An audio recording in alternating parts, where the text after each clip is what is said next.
Today's sponsor is Audible.com, who has more than 180,000 audiobooks and spoken word audio products. Get a free audiobook of your choice at www.audibletrial.com/shark.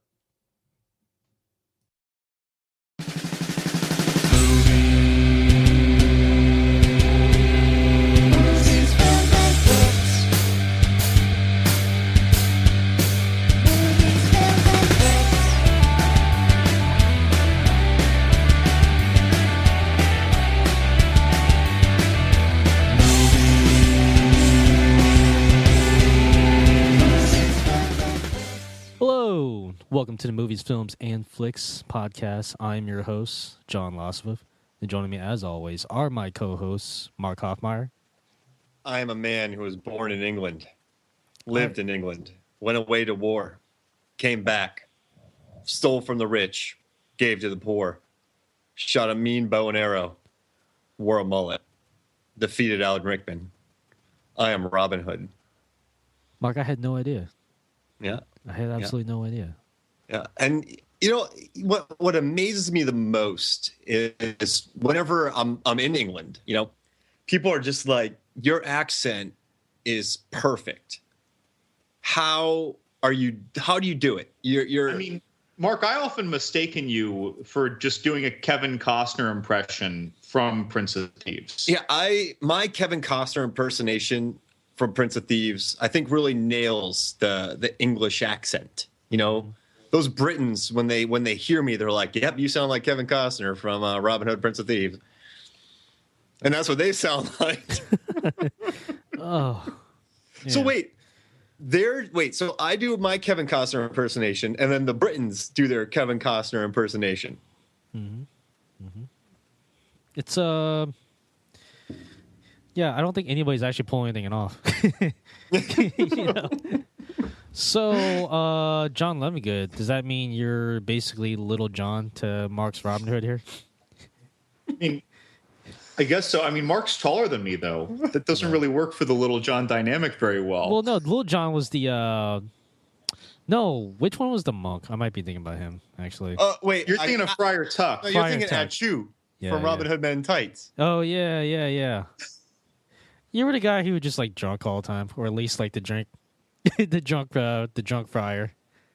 Yeah, you're thinking of Friar Tuck. Yeah. And what's the? I love that scene in Robin Hood Men in Tight when Robin Hood goes to Chewy's like, "Watch my back," and then Robin Hood gets hit 3 times, and Chew's like, "You got hit 3 times." That was terrible. I love that gag. It never gets old.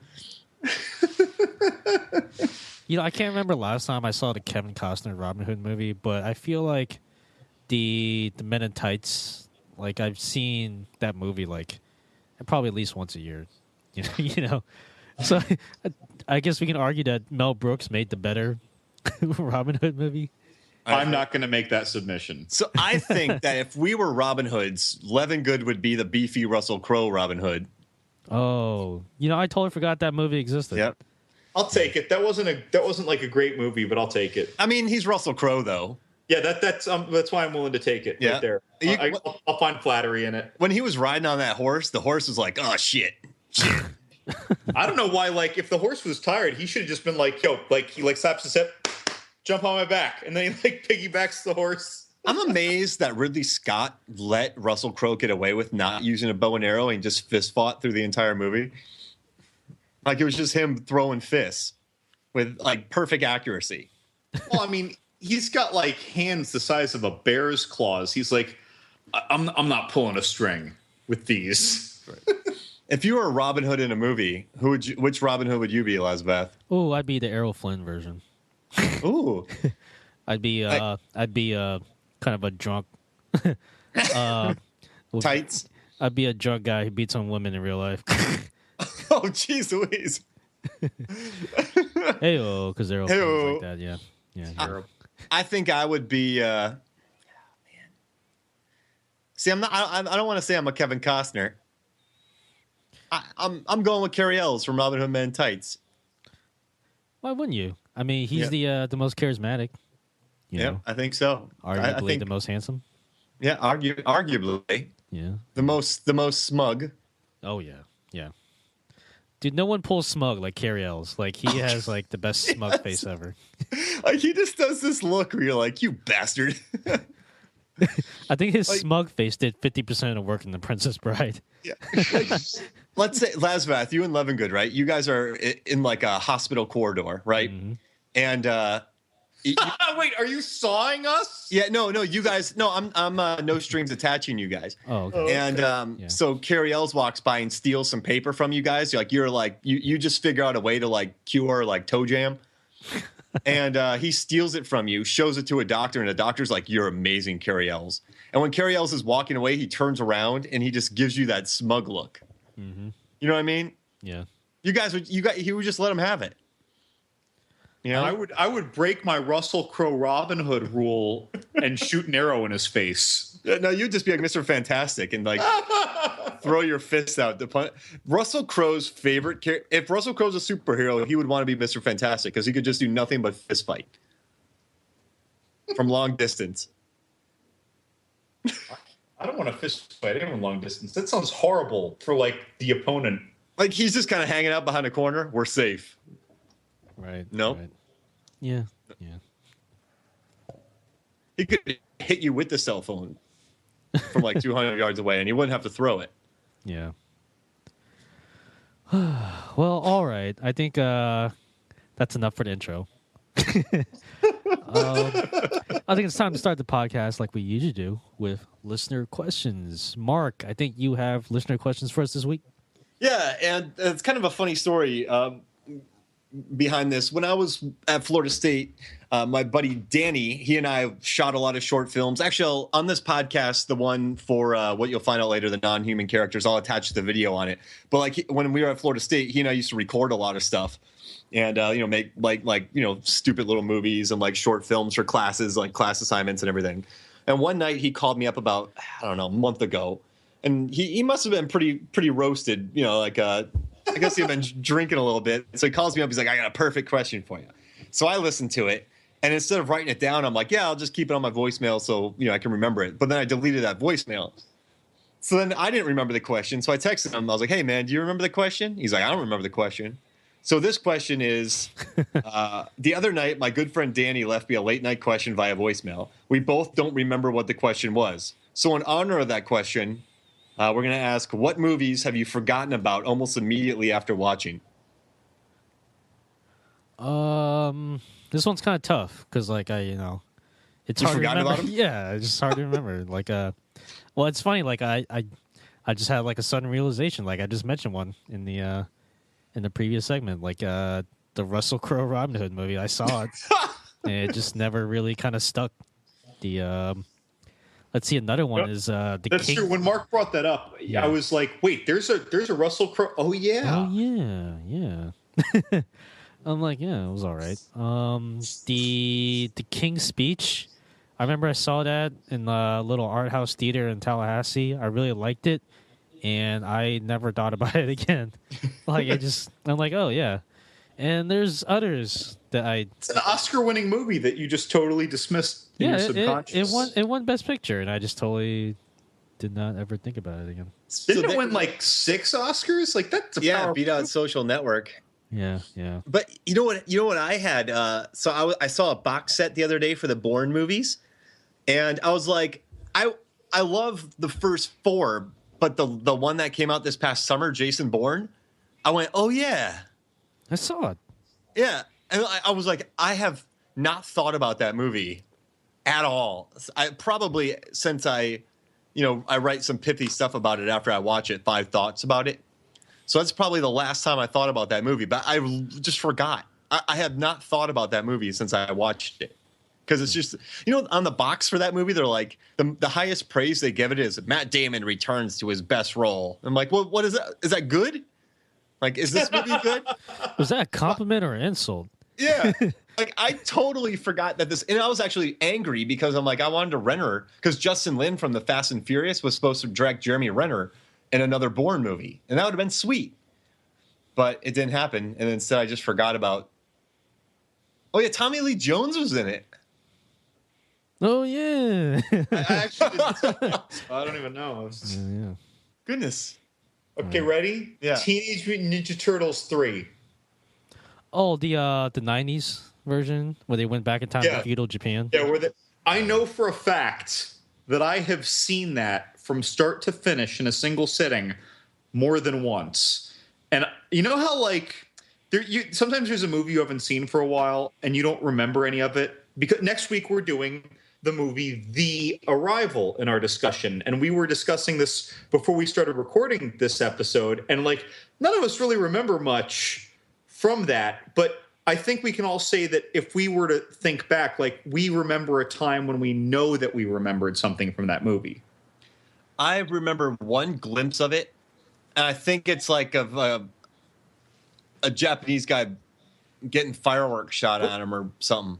But I don't remember much of anything from that movie, but I know for a fact that there was a time that I did remember things from that movie. I cannot say that for Teenage Mutant Ninja Turtles Part 3. What I keep confusing it with Surf Ninjas. No, see, I remember a lot of Surf Ninjas. Because Leslie Nielsen's in that. And so was Ernie Reyes Jr., who was in TMNT 2, which was awesome. And was he one of the turtles in the third one? Was he? Hey, and I just watched that Jack Reacher movie that just came out. Jack Reacher Never Stop Reaching. Was that forgettable?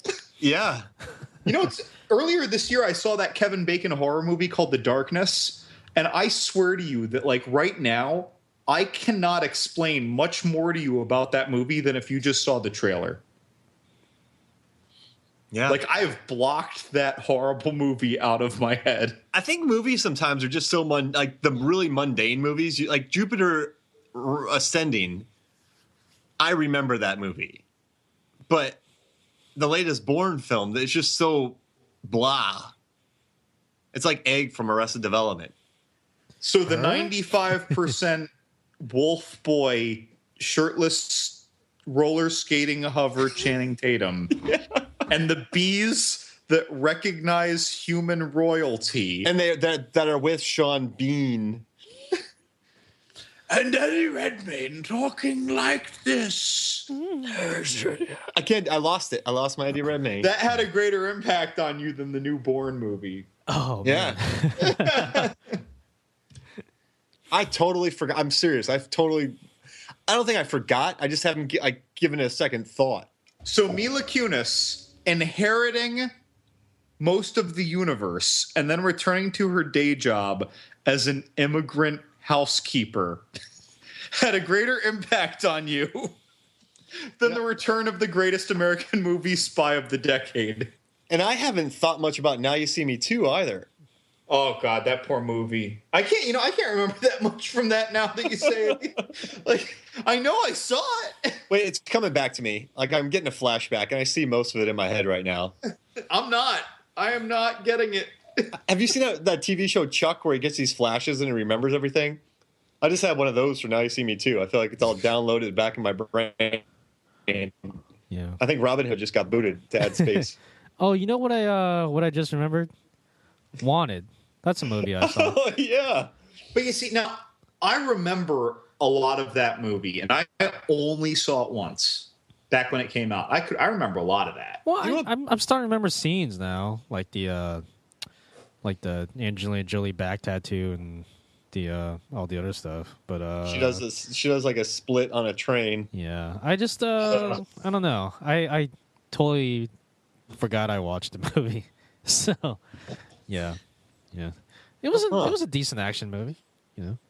Yeah, I feel like decent action movies are the most forgettable. Yeah, because action movies, you gotta go for broke. You don't want to end up in the middle. That's just whoa. I want action movies to be either really bad or really good. I don't want it to be in between. Yeah. You know? Yeah, that's interesting because sometimes there's in between comedies, and I'm totally fine with those in the background. Yeah. But an in between action film, what's the point? Yeah. Man on a ledge. So what's the answer to this question? What was even the question in the first place? What movies have we forgotten? Have you forgotten about almost immediately after watching? I think Mila Kunis. Or roller skating Channing Tatum. Wealthy intergalactic queen housemaid. It doesn't Service. sound like you guys forgot about that movie. It sounds like you guys remembered a lot. I could sit around a campfire right now and tell everybody that film beat for beat. Okay. Oh yeah, it would be like in Reign of Fire when they're acting out Star Wars. Like Mark and I could do that in the like in the apocalypse. Like Mark and I are the two patriarchs of some little like burnt down Hamlet in a land of dragons, and we'll be like doing the voices and everything. But you hit me in the balls, Mila Kunis. But I love dogs. The bees recognize royalty, Your Highness. They took my wings. They took my wings. Hey, Dad, I'm going to go to the grocery store. I'll see you never. We need to do a podcast where we're just doing this movie all the way through. I'm in. 100th episode. A recording of what we remember from Jupiter Ascending. What do you think, Lesvath? Let's do it. All right, so we're 100th up. Do you like that, Levin? Good? Yeah, so the rule will be, though, that like even from now on, we cannot watch any clips of that movie. I'm okay Sounds with that. good. We can't read about the movie unless it's your own review. But we can jot down all the notes that we want. Yeah. Sounds good. You know, I'm one this step is ahead of you. So we will try and act out Jupiter Ascending to the best of our ability, spotting each other in our absences. Yeah? Yeah. Sure. This 100th episode. Yeah. I like it. No, I mean, we're already at episode 83, so I mean, it's not that far away. This is going to be fun. I mean, you guys are going to want to tune in. I guess this is it would come out like in February or March or so. Like, you guys got to watch out for our 100th episode where it's Hoffmeyer and Levingoods, Jupiter Ascending. Ooh. Oh, man. Terrible. Yeah. I guess we got to split up characters. Maybe we should be allowed to watch it again. No. I guess it doesn't not. hurt anything. No. Don't watch it. Don't watch it again? How about we can't watch it 2 weeks within the time frame? So, I mean, it's not like I'm dying to watch it again right now anyway. So I'm not going to watch it again. So we got to split up we got to put characters in a hat, and the three of us will draw them out. But do you want to do that, or is that how you want, or do you just want to just like start? We'll just start ad-libbing along as we go, and when one person slows down, like we just start helping each other along. Or I say we no just matter how we ad-lib. do, this is going to be fun. I said we just ad-lib. No need to assign characters. Sounds That's good. right, because Lazavath is an improv expert. That's right. So we'll just ad-lib the movie. Yes, yes. But I mean, you can jot down notes. So if you want to like really focus on a couple characters, Mark, like that can only help it along. Because if I saw you owning a character, like I'd back off and I'd start thinking like, oh shit, that's right. There was a lizard man around while he was doing his Eddie Redmayne monologue, and I'll be like, lug, needlessly big wings. Leather jacket. It's gonna get. I like it. 100th episode. So I have not drank any alcohol today, people. Nope, me like neither. This is a sober thought. I'm not Tom Petty in this. I will not back down. Oh my god. I'm gonna Tom Petty it and not back down. Whew. Folks, this is how podcasting magic happens. You're witnessing it. Never stop stopping. All right, Mark. What's the second question that we got? All right, this one is from Danny again because I gave him two more because I forgot his first one. He said, "Whose jaws have stronger PSI? The small jaw set in the standard hungry alien xenomorph, or Tom Iceman Kavansky immediately after a Maverick smartass remark in Top Gun? So does the xenomorph, that little mouth that pops out, have a stronger bite, stronger bite strength?" Or does Iceman, when he does that with his gum, and and you can really see that in Top Gun where he chomps down, like he really shows off those jowls. So, what do you guys think? Who has a stronger PSI? I got like a real answer though. So that little alien chomper, right? Like if that bites you, it will rip a chunk out of your flesh, or even if it nipped you, you're gonna need stitches. It's gonna be bad. But the thing is that it's bad because it's small. Like it can do that. But its pounds per square inch aren't going to be big. If you punch a wall, Mark, you will generate more pounds of force than a bullet from a Glock. But it's just that the bullet affects a much smaller area, so its effect is more devastating. So I'm going to say that is it Kazanaki? Iceman. I'm going to say the Iceman with that, and he's got like this Dolph Lundgren Jr., like this Ivan Drago's nephew of a jaw on him. I'll bet that he's going to generate the more pounds per square inch. Yeah, this is what I think. So you know those machines that flatten pennies and they like do the commemorative things on them? Yeah, yeah. So I think if you gave a penny to Kazansky, if you gave a penny to that little alien mouth in Iceman and you told him to chew on it, I think it would be a lot flatter from Iceman. I think that alien is going to have worn down teeth, and I think that Kazansky is going to have a worn down penny. Yep. Yeah, I think this way he like bites down on them teeth. I think he's going to be crushing some. And you know, the little alien xenomorph, it kind of opens its mouth really wide and goes. Kazansky just kind of does like he does a mini thing. He doesn't open his mouth all the way up. He'll chew his gum a little bit, but when he bites down, it's only from like a few centimeters. Like if he had a popsicle stick in his mouth, that thing would splinter. Ooh. Last about where do you weigh in this heated physics debate?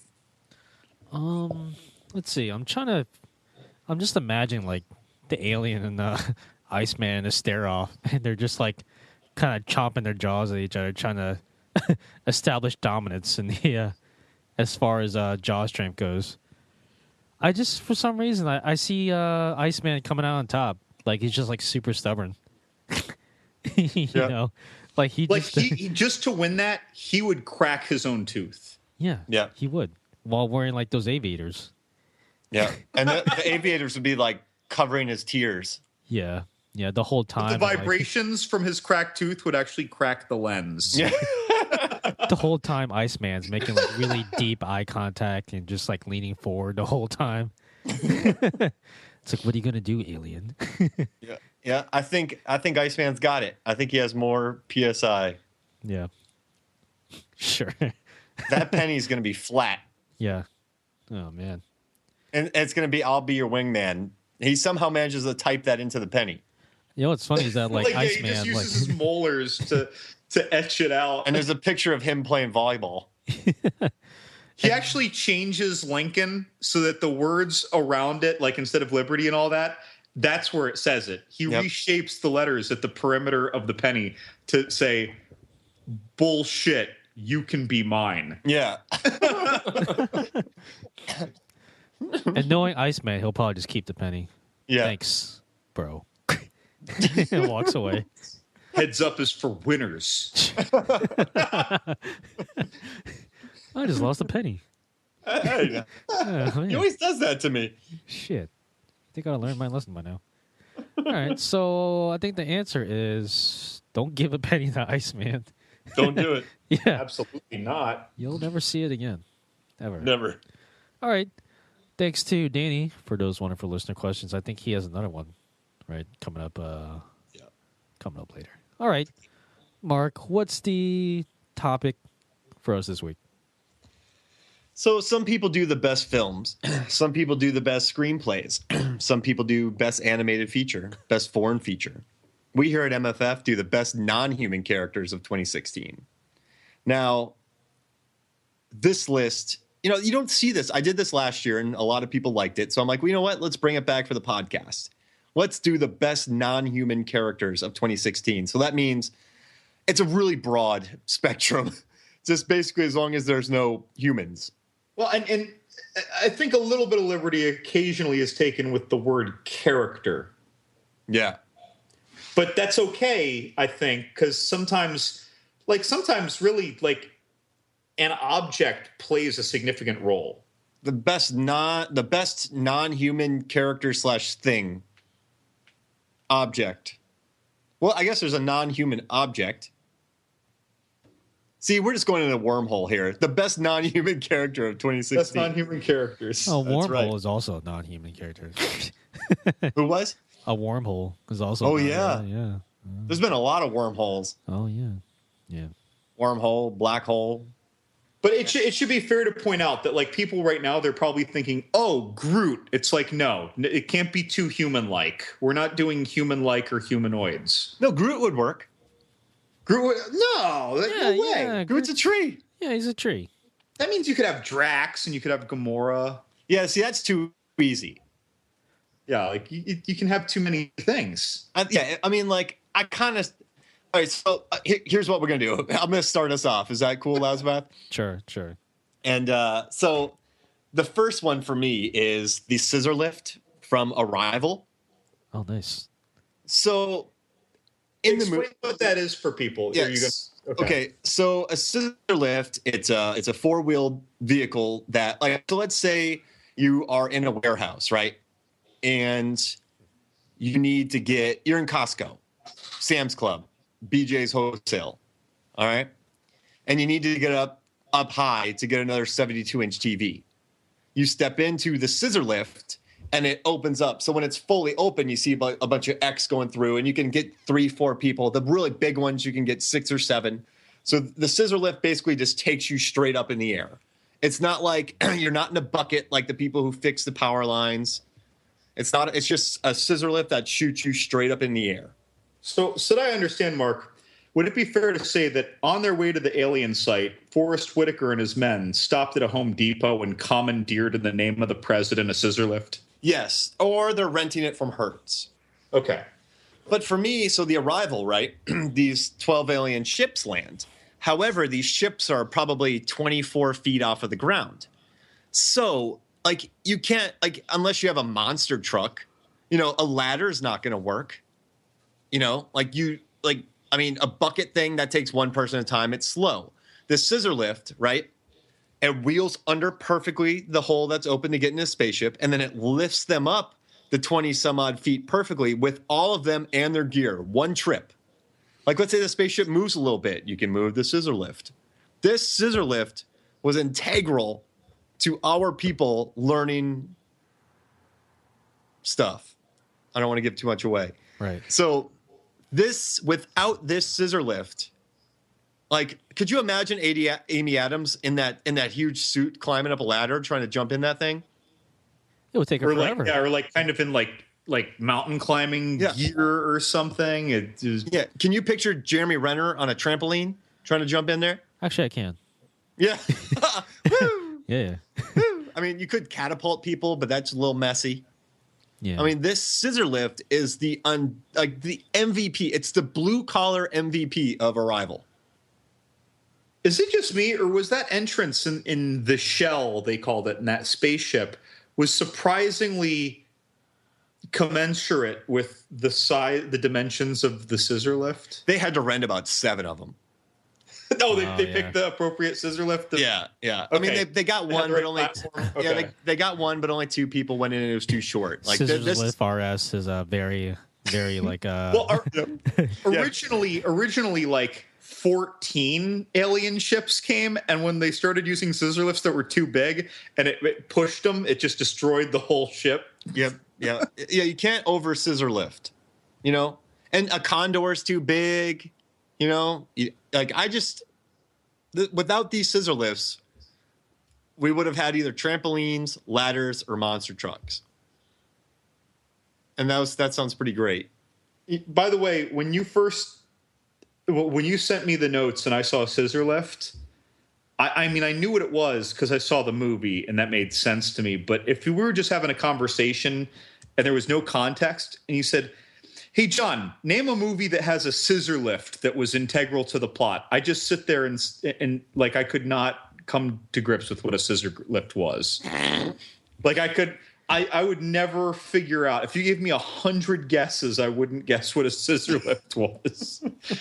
Like I'd just be like, I just pick up the scissors. I don't know why we need a scissor lift.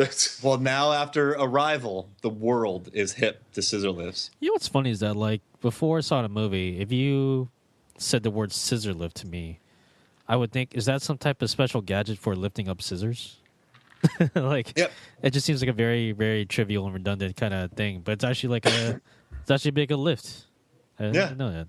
I did not It's a know nice that. little lift. I don't know. Lift. You know, on my film sets when I work in studio, they're cruising all over the place. So I guess I'm familiar with scissor lifts. And also, that scissor lift probably helped them with gear and everything as well. So not only was it meant for the film, but it also probably helped rig up lights. So like, And the Well- scissor lift was good for building tension, right? You know, their first entry, it moves slowly, so like you're kind of nervous with them, getting anxious about it. And there's a time in the movie where time is more important, and we know that. And you know, again, that scissor lift is kind of the vessel for us to get nervous. That's right. It moves up nice and slow. So I'm telling you, MVP, best supporting scissor lift. Make it happen. Associate producer. there you go. There you go. All right. My turn, I guess. Okay. I don't really have these in any particular order. I didn't want to take the time to measure them out on the scales to see which one was marginally better or worse. But yeah, just building off of Mark's selection, I went with the heptapods in Arrival. I think they were sufficiently non-human enough. You know, they were just kind of floating there, and they look like floating octopuses. Like, I don't know if you guys ever watched Squidbillies on Adult Swim, but they kind of reminded me of them, but without the trucker hats and empty beer cans. You know, That's for their long trips. They probably were wearing that on the Okay. way to Earth. yeah. No, it was. I really loved the way Arrival presented the aliens. Like, it wasn't like totally upfront, but they made there was like a big impact. Like, just the way they moved, it was very slow, and like the way they did like their little smoke communication thing. It was just really cool to watch. Abbott and Costello. Abbott and Costello.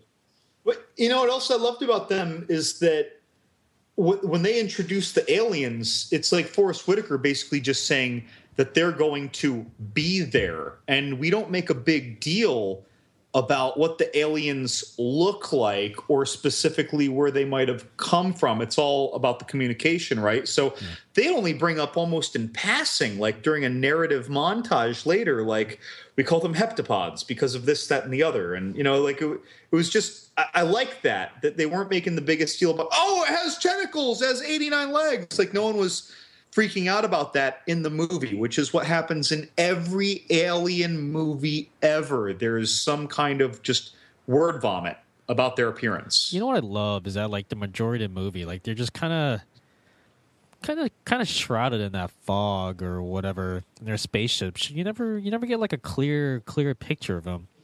You know, maybe like towards like the end of the movie in that one like a really pivotal scene. But even then, like you know, it's like you never get a sense like you're looking at the whole picture.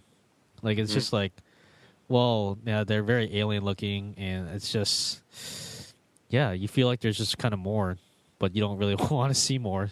And I just want to hug them. Yeah, they're kind of, they grow on you over time. Like, I just want to hug them. They're Yeah. just nice. And next week we'll give the full spoilers. But there's a scene where tear. Yeah. I have to put on some aviators and pull a Top Gun and hide my tears thinking about it. But Fight a penny to fight the tears off. that's right. No, I love these heptapods. They're I love Arrival. It's so good. It was so good. Would they appreciate the scissor lift technology? I mean, they don't really need it. They just kind of float, right? Like, Yeah. I think they would appreciate the ingenuity of it. Yeah. They're like, so it's not used to pick up scissors? No. Like, Yeah. imagine them having the conversation and they're shooting those circular things. The world's on the line and they're like, so what's a scissor lift? This whole time, they just want to know what a scissor lift was. It's like, so you don't lift scissors with it? And, Amy Adams and Renner are just like, no. Like, but couldn't it lift scissors? And they say yes. And they're like, aha. Well, technically, it could lift a whole lot of scissors. I mean, it could, yeah. I mean, so it could literally be a scissor lift as well. I'm like, thanks a lot, Abbott. Then they disappear. Yeah. Thanks for answering our question. Abbott is always such a smart ass. He takes it so literally. Yeah. They're a good duo. They're a good duo. All right, so we have 2 arrivals. So my next one is Steven Seagal from The Shallows. Have either of you watched The Shallows? So no, and I hadn't even paid close attention to a trailer or read anything about it until you would inform me of this pick, and now I cannot explain how excited I am to eventually see The Shallows. Yeah, there's an article about Steven Seagal on Vulture. They put out like the best character of the summer, Steven Seagal. And basically, here's what happens. There's this dead whale, right? And Steven's on top of it just going, this is awesome. I got a free whale. I'm munching. I'm crunching. I'm bunching. And then Blake Lively shows up, sees the whale, gets attacked by a shark, gets on the whale. The whale gets whapped. And then Blake Lively and Steven end up on this rock. And little Steven Seagal can't fly. His acting name is actually Sully. But so he can't fly. And so he's stranded on the rock with Blake, but his reactions are perfect. I hear he was great to work with on set. I hear he's a real professional. And this is a real seagull. Yeah, because he didn't want an animatronic because they break down so easy.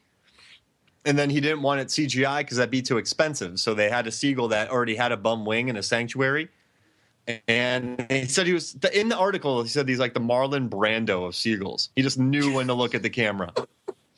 So what's his basis for comparison? I mean, I'm not disagreeing that, like, I'm very excited to see the seagull, but I mean, are there a lot of seagull actors to compare to? I mean, there's a CGI seagulls in Finding Nemo. The ones that mine. They're jerks. I don't like them. Indiana Jones and the Last Crusade, right? Don't they push a bunch of seagulls? He kills a bunch of seagulls. They had it coming, though. Oh, yeah. There's some seagulls there, yeah. And Hot Shots Part 2, there's a line where he's like, I see a couple goals. No, but I don't know if there's much of a basis for this, but I do think that once more seagulls start getting work in Hollywood, people are going to consider Sully to be the Marlon Brando. I wonder if Sully, has an animal actor agent now. There are animal actor agents. So I think he's just chilling, getting royalties right now. I think he's happy. He's eating, some very rare crab meat. Yeah, exactly. He's getting blue crab right now. Yeah, no more of that fiddler crab crap. Yeah, and once you watch the movie, you will see something very pleasant. So that's Steven Seagal. So who do you got, Laz? Who's your next one? Okay, the next one I got is Baloo from the Jungle Book. The modern day live action kind of remake of the animated movie. And Baloo this time around is voiced by Bill Murray. And I can't think of a perfect pairing of voice actor and character for Baloo. It's just Baloo is kind of like this lazy, kind of sardonic but lovable bear, and that just describes Bill Murray to a T. The good thing about this bear character is Bill Murray's my spirit animal, but if I tried to sleep on top of him, it would be really uncomfortable. But as a bear, you can just use it as a pillow and it's normal. I just love in the movie Baloo is just using the kid to get the honey. Yeah. It's I'm getting stung up here, that's normal. Yeah. He was just so lazy. It was awesome. And then he goes for a pretty good run. He has some cardio. Yeah, and you know what? He's actually a good bear in the end, because he's a big, lumbering kind of carnivore, but he never once thinks about eating the kid. He's all about the honey. Yeah. I think there's something very admirable about that. And he doesn't phone it in, Bill Murray. You could tell he likes being this bear. Unlike Garfield. Yeah, oh gosh. Yeah, on Zombieland. Yeah. If he could erase one movie, maybe Garfield. Yeah. I kind of like how the animators made Baloo's face. It reminded me of Bill Murray's face a little bit when they did close-up shots of Baloo, and it's just well, that kind of looks like Bill Murray a little bit, but in bear form, Mm-hmm. Yeah, I was just The Jungle Book was a very enjoyable movie, and Baloo, Baloo is one of the major characters in the original Jungle Book. So I think I think Bill Murray really nailed it, actually, because And the original. Yeah. Oh, go ahead. Didn't he rescue the boy from the snake? Yeah. No, yeah. He from Scarlett Johansson's Anaconda. Yeah. So he fought a giant snake. Yeah. He's listen. Baloo's not a scaredy cat. He's just a big bear. He's just chill. Yeah. But when he has to fight, he's a giant bear. Yeah. All right. Actually, now would be a good time to take a break. I'm gonna go get some honey. Yeah. I'll go use my scissor lift outside. Yeah. We'll be back in a little bit. Hey, podcast listeners, this is Kyle from Word of the Bay. And Nick. And we're here to talk to you about Word of the Bay. Yeah, Word of the Bay. Yeah. What is Word of the Bay? Well, God, it's a Tampa Bay sports podcast. What is Tampa Bay? Tampa Bay is the Tampa area. St. Pete, Tampa, Clearwater. So we talk about sports and other things. Which include Tampa Bay Buccaneers, Tampa Bay Lightning, and Tampa Bay Rays. And another bay, which is slipping my mind. Oh, I don't even know what that bay is. Hey guys, what are you guys talking about? Nothing. Oh, hey, Jonathan. This is our third host, Jonathan. Whoa, did I just walk in on something? No, you're fine. But if you want to listen to Word of the Bay, go ahead and go to www.sharkdropper.com. And check us out. Yeah. Welcome back to Movies, Films, and Flicks.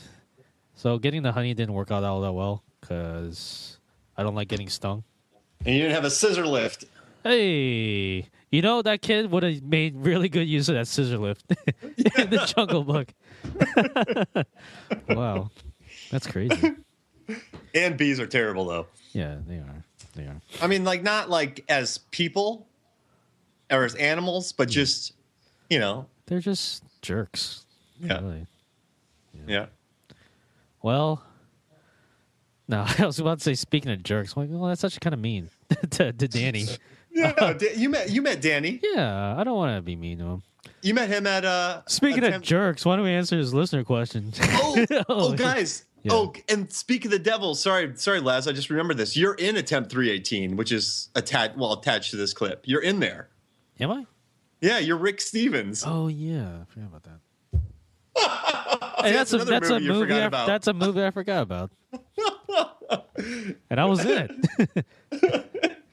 So the question he has is, who would Sean Connery opt for, Lilu or River Song from Doctor Who for Entrapment 2 Space Heist? Or who would you guys pick? So, Entrapment was basically all Catherine Zeta-Jones wiggling underneath stuff.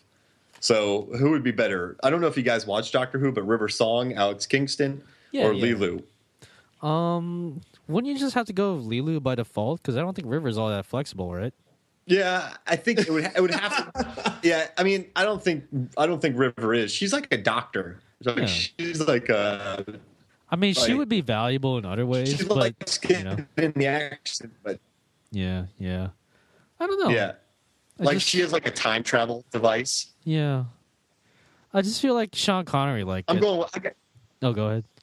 Oh yeah, no, you're right. I think Sean Connery would give it really low. Yeah. Really low. I sound like Dr. Evil there. Yeah.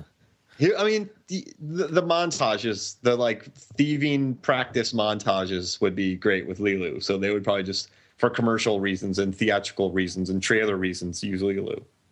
See, for Lilo though, the Catherine Zeta-Jones laser thing where she goes through all lasers, I feel like that whole movie was built around that one trailer moment idea. Yep. But so, if Lilu did that, it would be more like Vincent Cassell in Ocean's 12 doing the capoeira around the lasers. She'd be she couldn't be so careful. That's just not Lilu. She would just walk through it. She'd do the crazy version of it. Yeah, I think you're right. All the flips. But when Ving Rhames is given advice about dress size and stuff and having her be subtle and sneaky, I feel like Lilu will add the fun element to us, the viewer, but would stress the hell out of Sean Connery. She's gonna blow this. What is she doing? She's multi-pass. Like, she's just going around being like crazy and zany and cute and drawing all this attention to herself. Yeah, and if he tried to do the Sean Connery arm grab, she would just beat the crap out of him.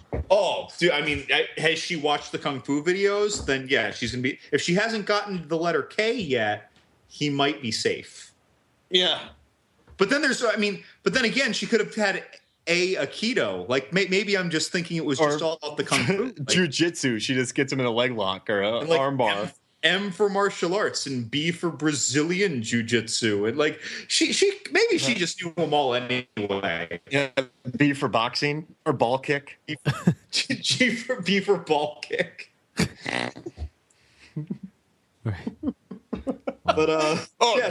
great Scott. But I've got to go Lilu just because I don't know who River Song is. Like, I don't even know what this person looks like. Alex, She's like kind of the opposite of Lilu. Yeah, but she's still the best. So she looks like Russell Crowe. No, the opposite of Lilu. I love Doctor Who, so I'd rather have her in it because this would be tough. I'd rather have. Wait, I think River Song would be a great like mentor for Lilu. That's you're advocating getting both. Well, that's cheating. Okay, well I'll go Lilu. Okay. Since it's just bottom line. Bork's like, all right. I'm thinking trailer moments. Oh, yeah. I'm thinking like who Sean Connery will want to see. Just kind of wiggling around, you know. I feel like that's like 90% of the reason why he did Entrapment.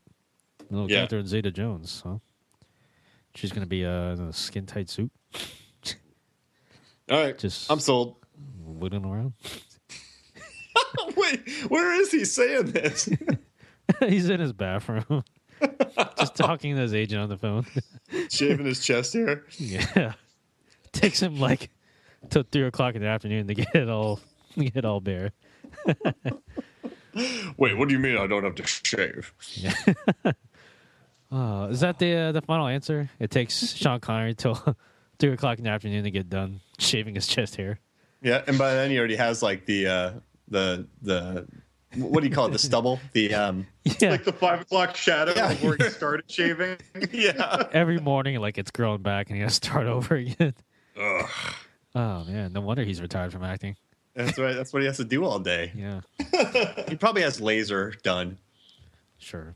Yeah, he could afford it. So you think like if the Bond villain was trying to like laser him to death, he's like, just get my back hair first. It would take that kind of laser, though. Like, it would take, like, the laser that was meant to destroy the moon to LASIK or whatever. Not LASIK, to electrolyze his hair follicles. It's like cutting diamonds, man. That's right. All right. Yeah. Thank you to Danny for all 3 of those wonderful listener questions. Next time you leave Mark a drunk voicemail, just assume that neither of you are going to remember what the hell you just said. So, yeah. Text it to me. Text it. Just put on like a Post-it note or something. Ooh. If you can remember that. All right, Mark. I think we're still continuing with the best non-human characters of 2016. That's right. And so mine is the next one is Flash the Sloth from Zootopia. And normally I'm anti-sloth. All right. I think that they're lulling us into certain death.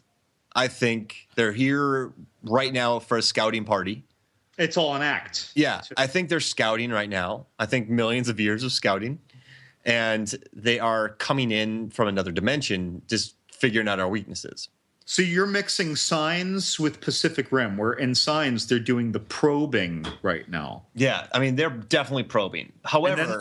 And then a kaiju sloth will come and level our cities. Yeah, and like, I think that's going to happen. I don't think it's going to happen for a couple million years, but it's going to happen. You know, it's inevitable.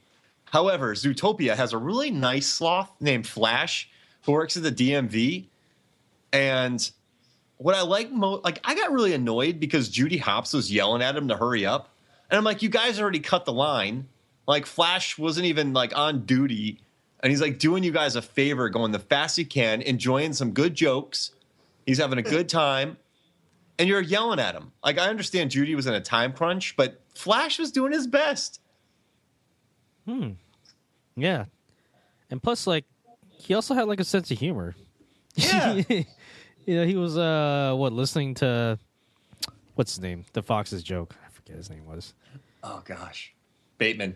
Yeah, yeah, and like he was just like totally into the joke, even though it took him a while to get it. Yeah, and like he got it. Like he really enjoyed that joke, right? Yeah. Like, and he's like at work. They already cut the line. I just think when Judy was yelling at him, I was getting annoyed, and my wife was like, "Mark, like she's in a hurry." I'm like, "Yeah, but you don't yell at Flash like that. You could yell at Sid the Sloth from Ice Age like that, but you can't yell at Flash." And you know what? Him speeding at the end because he's a speeder in the car, that just proves my theory correct. Sloths know what they're doing, and they like to move fast. I have kind of this fan theory that Flash the Sloth was the same sloth that killed everybody in the elevator in Devil.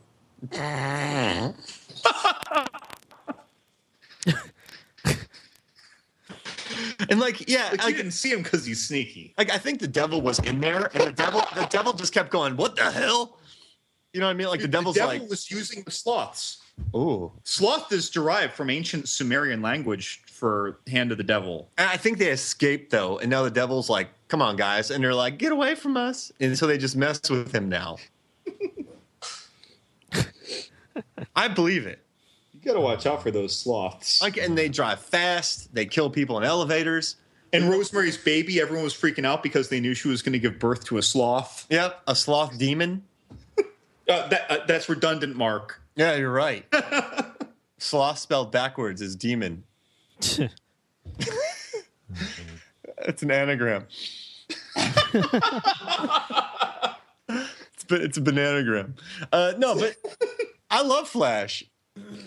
I agree. He's a very lovable character. That movie's filled with lovable characters, but he's the trailer moment that totally lives up to your expectations. Except it was longer in the movie, which was wonderful. He's just nice, and he let people cut the line. 3 Haas. Yep, he did his civic duty, and that jerk Judy Hopps just yelled at him.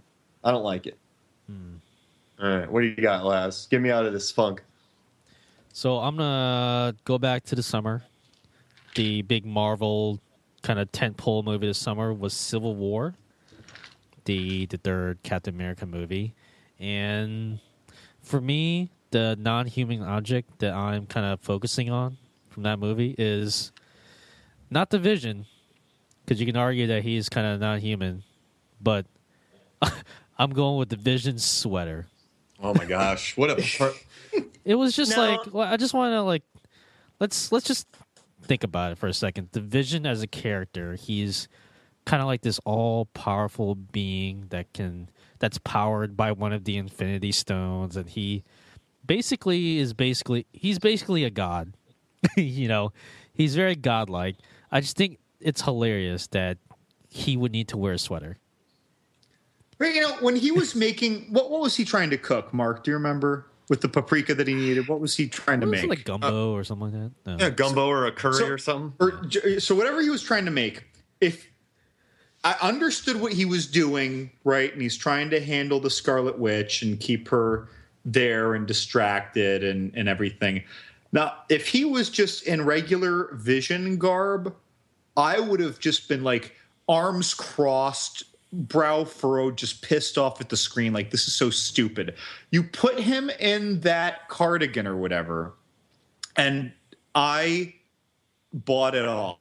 Like, that made that work. It didn't augment something that was already good. It made it work, period.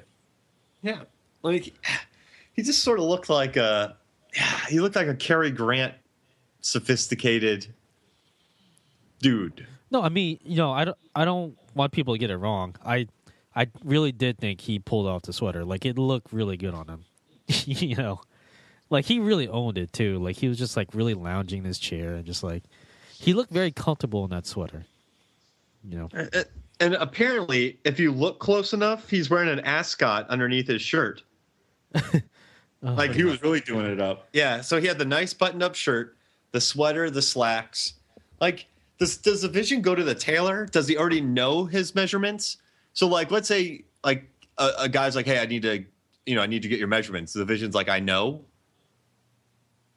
Right. Can the Vision put on weight?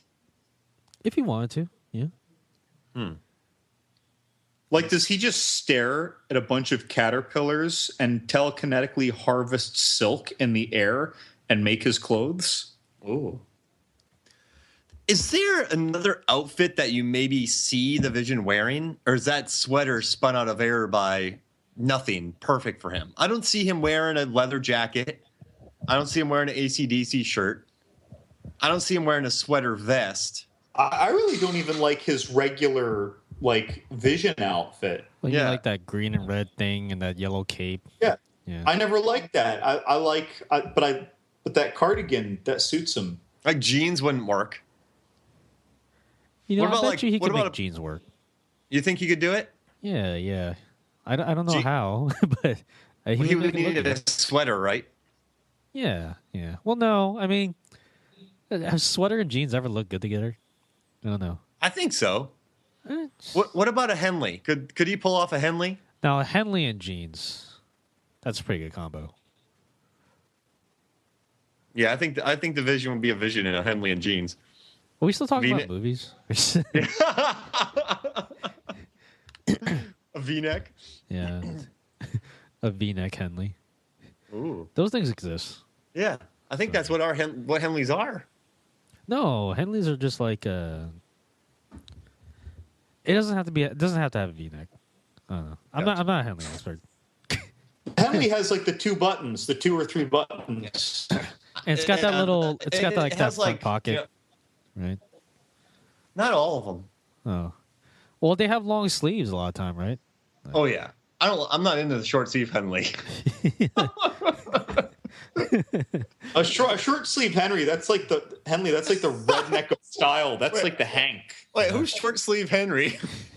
The short sleeve Henry. It's a Hank. sounds like we got a new character for the podcast. Short sleeve Henry. Henley. There's like hardcore Henry. Is there a sleeveless Henley? Hardcore Henley. It's like a Henley covered in blood splatter. All right, right, Mark, so- what's your next pick? Yeah, so you guys aren't going to believe it, but 2016 has been the year of the mustache. But the best mustache of all is Aaron Eckhart's mustache in Sully. I feel like if all the mustaches separated from people's faces and had a brawl, his mustache would eat all the other mustaches.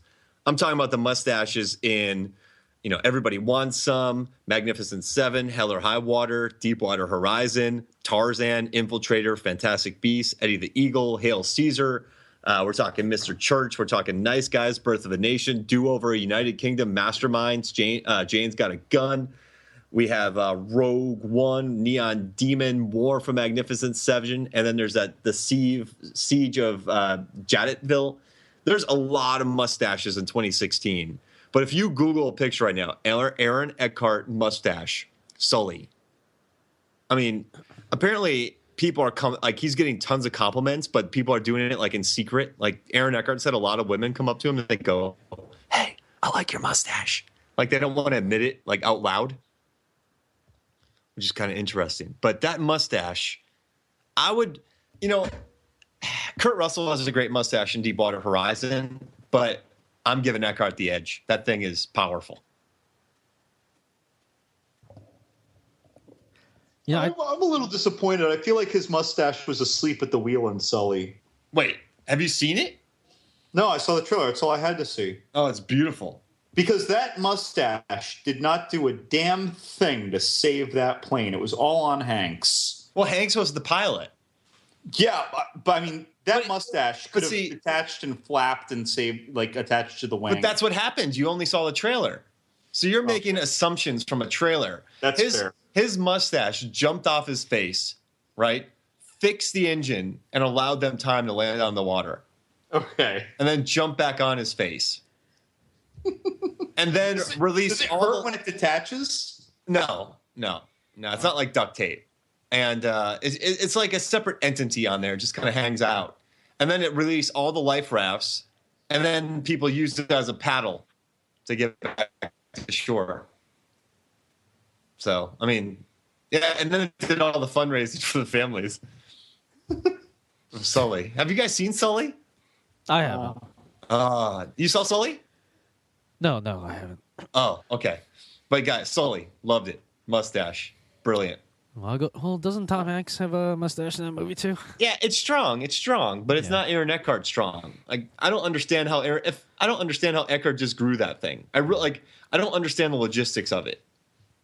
I feel like that was grown in a lab and then grafted onto him. It had to have, like, you know how like Hemsworth and Ryan Reynolds have to like, you know, have this crazy workout with like all these different like, you know, aspects in food and diets and like all these workouts. I feel like they did that for this mustache. I think there was gel in it. I think they brought in Vidal Sassoon to cut it. Well, I've seen Aaron Eckhart like with like scruff in movies. Like I would never believe for a second that if he was to let that scruff grow and cut around it, he would end up with that mustache. I feel like everyone was pleasantly surprised. You know, like how much can you know about yourself if you've never tried to grow a mustache? I gotta tell you, and what is with like pilots and I mustaches? know that I can't grow a mustache. What's up? I know I can't grow a mustache. You're all mutton chops. No, yeah. I think it's just a pilot thing. Like, yeah, pilots, police, firemen, I want to say. Drill sergeants, maybe. Yeah. Accountants. Who's the accountant you got in mind? Math teachers. Oh, no. I know an accountant that has a beautiful mustache. I don't want to say his name, but he worked at Wizard World. Oh, nice. Amazing guy. Great man.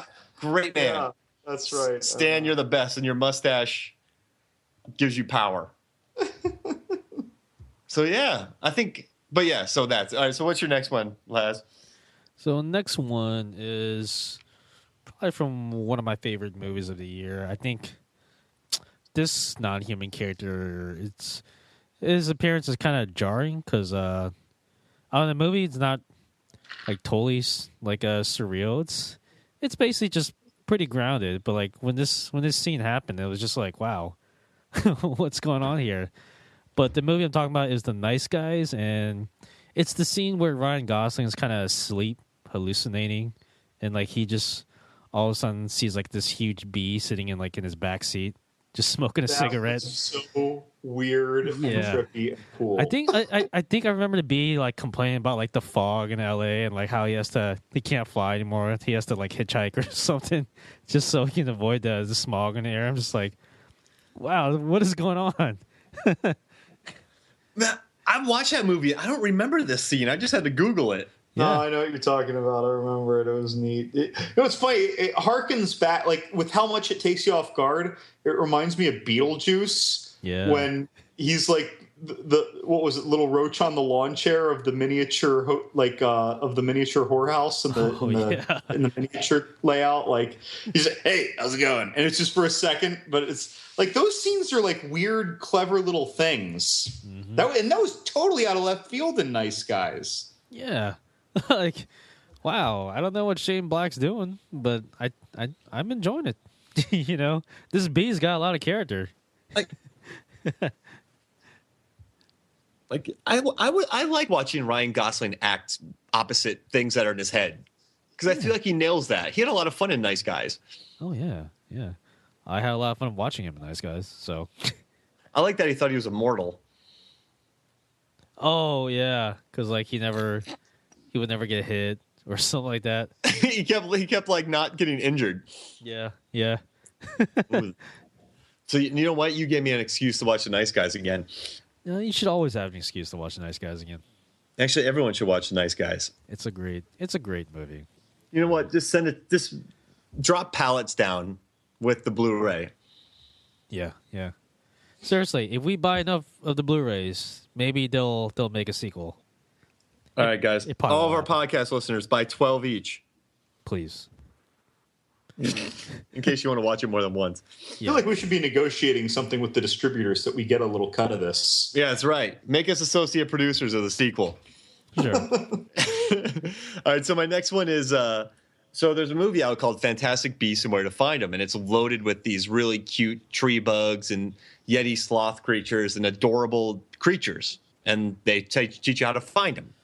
But my favorite non-human character from this movie is the pastry suitcase that Dan Fogler's character carries around. So basically, he shows up to this meeting to get funding for his bakery, and he opens up a suitcase, and it's like 6 different sections of pastries just waiting to be eaten. That sounds So- very convenient. Yeah. That's so. Now I haven't seen this movie. And this is in the Harry Potter world, right? Yeah. So, is it that the suitcase magically manifests the pastries, or does the suitcase just serve as a magical extra dimensional space to store a lot of real pastries? No, he's not even. He has no magic. but the case, I mean, though, is No, the case, it's just a nice suitcase, and it's the home to some delicious pastries.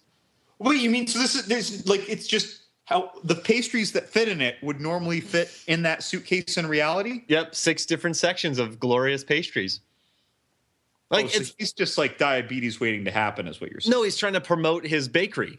So Okay. he's like walking around to like, hey, taste this cannoli. You know, you're gonna give me money. I would just want to follow him around all day. But see, I don't want a pastry suitcase. I want a pastry briefcase so I can portion control. Man, I mean, I can fit one of each. I get where you're coming from, but like I could put a serious hurting on that suitcase. And these are homemade pastries. You know what I mean? Not that store-bought Edmonds crap, right? Yeah, none of Edmonds. These are homemade pastries that you let cool down in a suitcase. Right. Suitcase pastries. Food of the future. You know how they do Mark, it food doesn't trucks? sound very delicious when described like that. You know how they have Suitcase pastries. there's going to be no more food trucks 5 years from now. It's going to be food suitcases. Doesn't sound like a very bright future. You know? I mean, it's a trend. It's a trend, Okay. but it'll happen. You put like a little hibachi in it, and like your ingredients, you just make what you have, and when you sell out, you're done. It's like mobile cooking. You could do pop-up suitcase food days, literally, because the suitcases will pop open. All right. Sounds interesting. I mean, you don't want to carry soup around in a suitcase. So I'm just curious. So, like, did they use the pastries to lure the fantastic beasts that they have to find? No, they just actually, I don't think they ever get consumed. I think they're just left to get kind of stale. That's kind of sad. I feel badly for those pastries now. I wish I was there to help Dan Fogler with his pastries. That's a very sympathetic non-human character. Then I feel badly for it. It's not getting the attention it deserves. And he made a lot of attention. Like he put, like, remember on Bridesmaids when she makes that cake and then the raccoons eat it? I feel like he did the same thing. Like, at least someone enjoyed that cake. yeah, but his pastries, he's going to open up that case when all the adventures are done, and he's going to be like, oh, crap. Sure. Like, it's going to be flaky. Well, you know, flaky. I mean, listen, it's a fad, okay? But you know what, though? Every movie, every generation, every decade has a fad. And I want food trucks. I want food suitcases to be the next big thing. I mean, I'm down with a suitcase full of Krispy Kreme. Like, I'm on board with this idea, I think. Like, and if you have a briefcase and you're walking around with it at like work, people are gonna be like, "Man, John's putting in the hours," but you're just shoveling pastries in your face. Yeah, usually I I'll just bet put Lazabeth sandwiches just in walks there. around with one filled with ribs. Yep. Have you been rifling through my suitcase, Levingood? How would you know that? Yeah, John. My suitcase. Yeah, John has a briefcase. He just walks around with ribs in it, but no one ever knows because it's a briefcase, and you don't put ribs. Ever since episode 70, he's walking around with that briefcase. Yep. Who? No, you know, I wouldn't see it coming. You know what I mean? Sometimes there could be diamonds. Yeah. There could be paperwork, calculators, but you never think barbecue ribs. I know, did he because just pull- Lazabeth would have a smudge of barbecue sauce on his lip. If he's coming back from Canada and they're like, hey, is there any like perishables or like fruits and vegetables or meat? Like, nope, I just have a briefcase. And they're like, all right, come on through. I just have a briefcase and my ribs. Yeah. And they're like, well, everyone's got their ribs, so that sounds good to me. Yeah. Yeah. Yeah. I'm telling you. Food briefcases. Nice. Nice. All right, what do you got, Laz? All right, so my next one, I'm going with another Marvel movie, Doctor Strange, specifically his cape. Of course. Yeah, I feel like his cape really was the cape was just a total bro in this movie. You know, he protected, Doctor Strange. He kind of prevented him from making the wrong choice. He's like, no, don't grab that. Grab like this weird body trap thing and put it on him. It was just like he was always looking out for him. It was I feel like there's it's the beginning of a bromance that we're seeing here between Like and the Aladdin and Carpet. yeah. That cape wiped tears off of Doctor Strange's face. Yeah. It's very sweet. And you know what? You guys know I don't like wearing our T-shirts because you could get choked easily in them. Yeah. This cape, they designed it specifically so if someone pulled on the back of the cape, it couldn't choke them. Yeah, because it just comes right off. Yeah. So but it's not like tied around his neck. Like it kind of like latches on to like either side of his neck. So that cape cannot really be used to hurt Strange. Yeah. Like how many movies? Remember on Incredibles, the cloaks, or I guess they call it a cloak, but all the capes in the Incredibles, it got people killed. Yeah. This cloak won't get him killed. Like if you're running through the streets, right, and you jump over a fence and your cape catches the fence. Yep. Like, I mean, there's so many ways that capes are not going to work out well. Yep. Unless you're like a Matador or Batman. Or Spawn. But of course, in Spawn's case, it's almost like an ectoplasmic extension of himself. Yeah, so it's like akin to the Doctor Strange cloak. Yeah, it just doesn't have the personality. That's right. Interesting. I mean, but I think it's good. Like, I'd like to see it like in a dance club, like pulling him all over the place. No, dance with her. Well, if you were doing the most basic dance moves, right, but the cape was moving in such a way that like it almost augmented the moves. Like, and I don't mean it's manipulating you physically. It just like it makes things look cooler and more. I don't know. I think that the cape could do a lot for his dance moves without physically manipulating him. Yeah, I think it could add a lot to a lot of his life. Like, the Disney, like these Disney movies, like where Bella is twirling in Beast's like grand ballroom. Like, if she was just wearing jeans, that would not have looked so magical. But when she's wearing the dress and it's twirling, it looks so. So I think even the most basic things, like this guy's going to win Dancing with the Stars from the cape. He's just going to be the dude doing the dance and hitch without it. Oh, I like it. Telling you, Dancing with the Stars. Literally, because he astro glides. He astral glides. I think you said astro glides. I was thinking of like that slippery lubricant. Sorry. Well, sorry. Sometimes they hang out in the temple and they spray the floors down. They just run all over it. If you put astro glide on the floors, like people would just slip and die. Like that's the most slippery stuff ever. And Strange during the movie was talking about Beyonce and Adele. Like like there's a couple Adele songs and a lot of Beyonce songs you can dance to. So I feel like he likes to dance. I mean, he's stylish. He goes to all those doctors, like kind of balls. Like he even thought that Rachel McAdams would think they were fun. Yep. I mean, she's just sitting around watching him dance, like watching him be full of himself on the dance floor. Like if you have one spoon and you try to make music, it's terrible. But if you have two spoons, it's a revolution. That's the way I look at Strange in his cape. And if there is no spoon, it's the 116th iteration of the one. Oh. Wait, is that Jet Li movie? I was just making up 116th. I was going with The Matrix. Oh, that's an in-depth Matrix one. Oh, jeez Louise. I'm thinking Man, about, I'll bet back in 1999, the spoon would have been one of the characters. Yep. Oh, and actually the Ticklo spoons.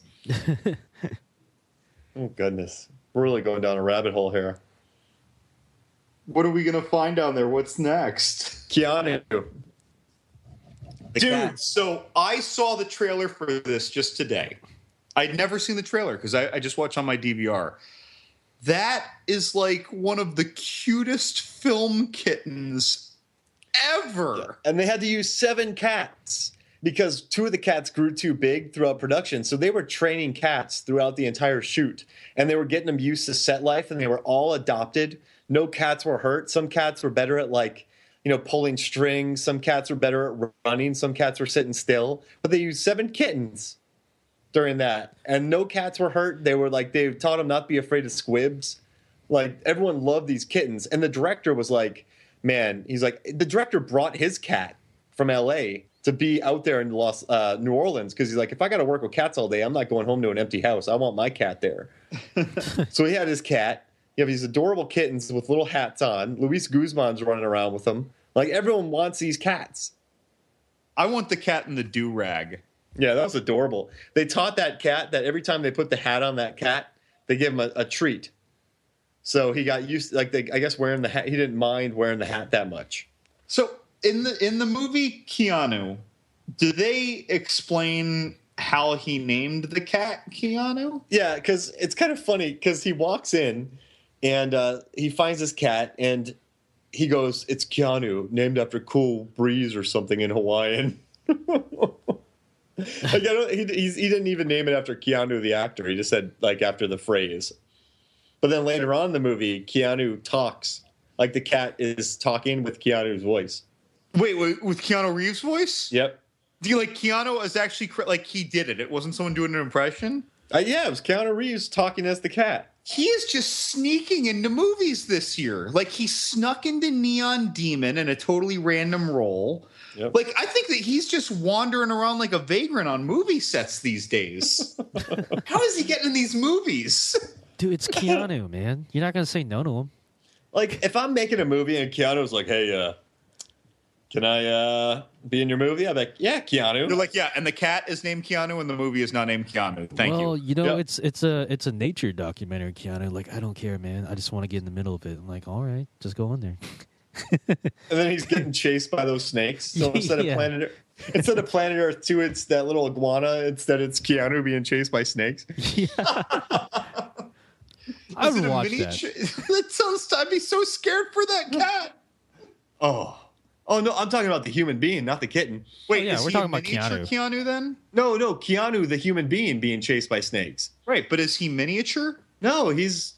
Then why is he running from those snakes? I mean, I would run from snakes. Nah, I just fight those snakes. I ain't fighting no snakes. If there's a snake busters, I'm quitting. Just start kicking wildly at the ground as they come at me. But Keanu's adorable, and also in that movie, Will Forte has quite an ordeal with a large snake. With a large snake? Yep. My favorite Will Forte, who's playing that weird drug dealer in the trailer. My favorite line is there's this gang called the Blips, and it's people that were kicked out of the Bloods and the Crips, and then the Blips, and then there's the 17th Street Blip. Yeah, so the Blips, and I think that's the last one. Keanu, right? Keanu the cat is the wrapping up our non-human best characters of 2016. Dude, Keanu with the adorable mewing and the do-rag. Oh, he's so cute. I did have one more. I didn't know it was really qualified, though, as a non-human character. I don't know. Do you guys want to hear it? Yeah. It's Swiss Army Man, Daniel Radcliffe. Oh, so the dead body? Yeah. I mean, it's a corpse. It was a human, right? So I feel is a corpse a human? I mean, that. Well, what exactly was Daniel Radcliffe's body anyway? It wasn't a normal corpse you know? Yeah, he did turn that into some kind of like propulsion thing, like a jet ski, didn't he? He was like, a jet ski. He was a water fountain. He was a Swiss Army man. Yeah. Have you watched the movie Love and Good? I don't want to give away the ending. I haven't, but I probably won't see it until it's on HBO anyway. Okay, I don't want to give away the ending, but I mean, I would put him in there. You know what?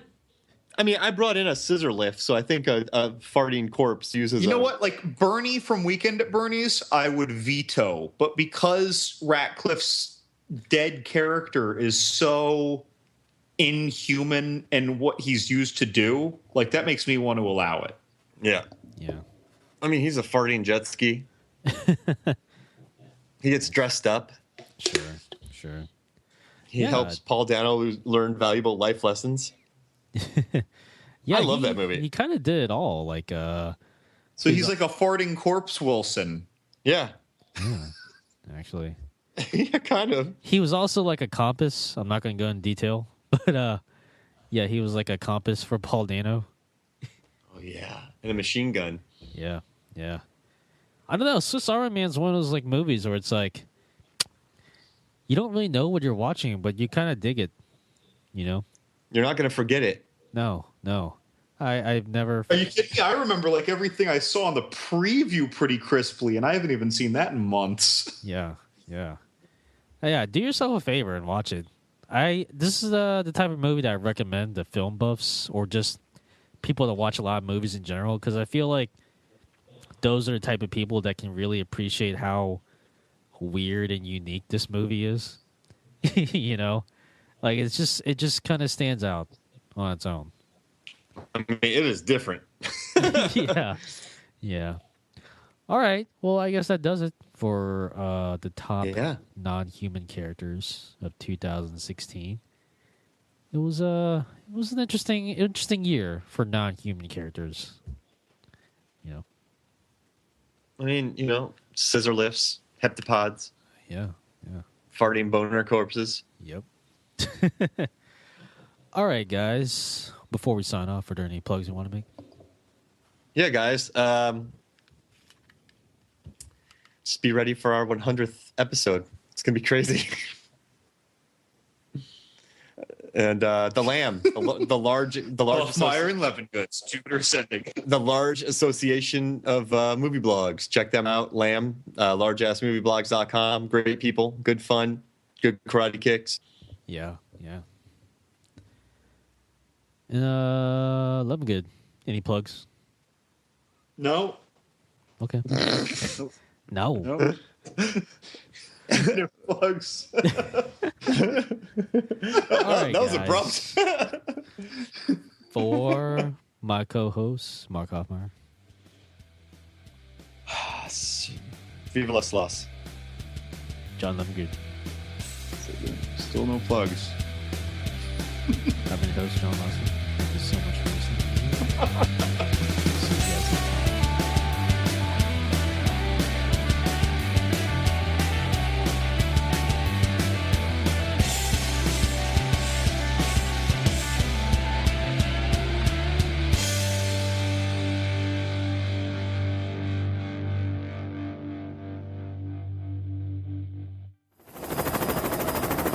We're above the target.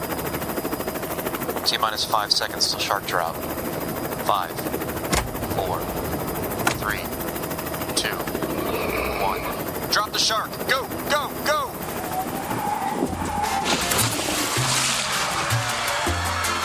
This podcast is a Shark Dropper Studios production.